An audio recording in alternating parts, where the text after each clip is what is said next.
பண்ணிருங்க. அப்பதான் நம்ம போடுற வீடியோஸ் உடனுக்குடனே உங்களுக்கு நோட்டிபிகேஷன் வரும்.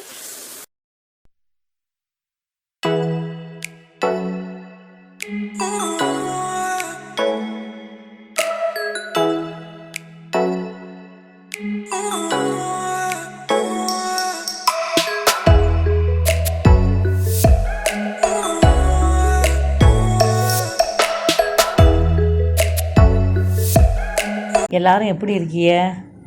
இன்றைக்கி நம்ம ஆமீனா கிச்சனில் வித்தியாசமாக சூப்பரான நண்டு கட்லெட் பற்றி பார்க்க போகிறோம். உருளைக்கிழங்கு கட்லெட், மீன் கட்லெட் பார்த்துருப்பீங்க. நண்டு கட்லெட் கொஞ்சம் வித்தியாசமாக இருக்கும். வாங்க நம்ம வீடியோக்குள்ளே போகலாம். நண்டு கட்லெட் செய்கிறதுக்காக 1 கிலோ நண்டு எடுத்து வச்சுருக்கேன். இப்போ நம்ம ஃபஸ்ட்டு என்ன செய்ய போகிறோம்னா, ஒரு கடாயில் 2 கிளாஸ் தண்ணி ஊற்றுங்க. ஊற்றிட்டு நம்ம க்ளீன் பண்ணி வச்சுருந்த நண்டை அதில் போட்டு கொஞ்சம் தண்ணி சூடு ஏறினோன்னே நண்டை போட்டுருவோம்.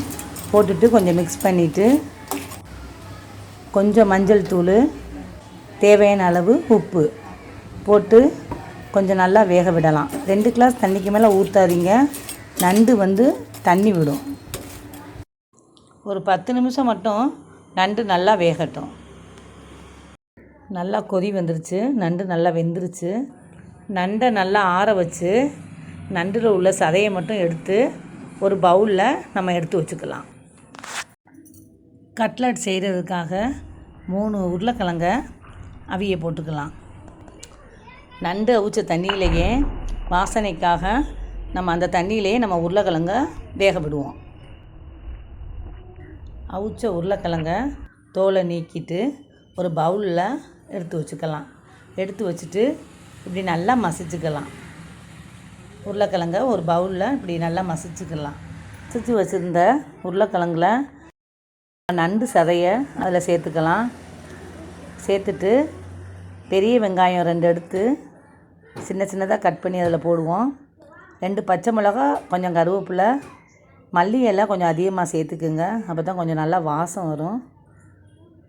மல்லி இலை, அப்புறம் பெருஞ்சீரகம் தேவையான அளவு, அப்புறம் இஞ்சியவும் பூடையும் இடித்து வச்சுருக்கேன், அதையும் சேர்த்துக்கலாம். அரிசி மாவு 1/4 கப்பு போட்டுக்கலாம். தேவையான அளவு உப்பு,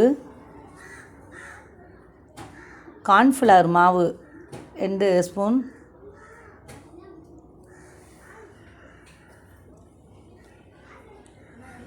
ஒரு ஸ்பூன் மஞ்சள் தூள், 1 ஸ்பூன் மிளகாத்தூள் எல்லாத்தையும் சேர்த்து நல்லா பிசைஞ்சிக்கலாம். தண்ணிலாம் ஊற்றக்கூடாது. அந்த நண்டில் தண்ணி கொஞ்சம் இருக்கனால அதை வச்சு நல்லா பிசைஞ்சிக்கலாம்.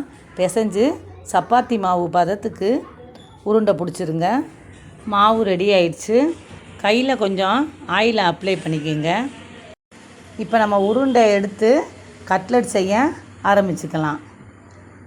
நம்ம கட்லெட் செய்யும் போது ரொம்ப தட்டையாக செஞ்சிடாதீங்க, வடை மாதிரி போயிடும். கொஞ்சம் கட்டையாக இருந்தால் தான் அது கட்லெட்டு. இதே மாதிரி எல்லாத்தையும் செஞ்சு ஒரு பிளேட்டில் வச்சுக்கலாம். எல்லாத்தையும் ரெடி பண்ணியாச்சு. ஒரு பவுலில் 2 முட்டையை எடுத்து விஸ்க வச்சு பீட் பண்ணிக்கலாம். இதை தனியாக எடுத்து வச்சுக்கலாம். ஒரு கடாயை காய வச்சு 3 ஸ்பூன் எண்ணெய் ஊற்றிக்குங்க.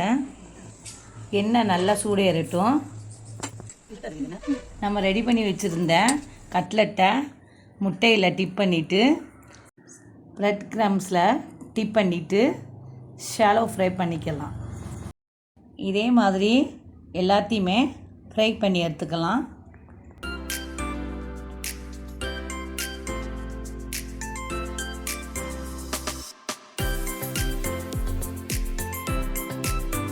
எல்லாத்தையும் டிப் பண்ணியாச்சு. இதுக்கு மேலே கொஞ்சம் ஆயில் சேர்த்துக்கலாம்.